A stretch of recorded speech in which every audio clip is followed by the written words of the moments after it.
Welcome to stock royal YouTube channel. இன்னைக்கான முதல் short என்னன்னா, கெயிலோடைய ப்ரைஸ் டார்கெட்டை வந்து உயர்த்திக்கிறாங்க. ஜெஃப்ரி என்ன சொல்லியிருக்கிறாங்கன்னா, இது தற்போது கரண்ட் லெவலில் 235 ரூபா ட்ரேட் ஆகிட்டு இருக்குது. இதுலேருந்து 35% மேலே போகிறதுக்கான வாய்ப்பு இருக்குன்னு சொல்லியிருக்கிறாங்க. அதாவது ஒரு 300 ரூபா லெவலுக்கு போகிறதா சொல்லியிருக்கிறாங்க.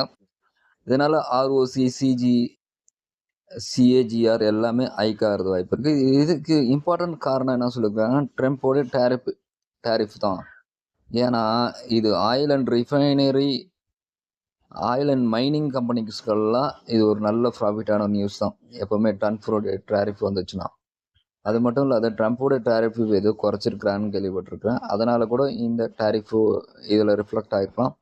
இது ஒரு state owned public sector unit company. So இதில் இன்வெஸ்ட் பண்ணலாம், நம்பி இன்வெஸ்ட் பண்ணலாம். முக்கியமாக இதில் எஃபிஐலாம் என்னத்துக்கு இன்வெஸ்ட் பண்ணுவாங்கன்னா, இதனுடைய டிவிடெண்டுக்காக.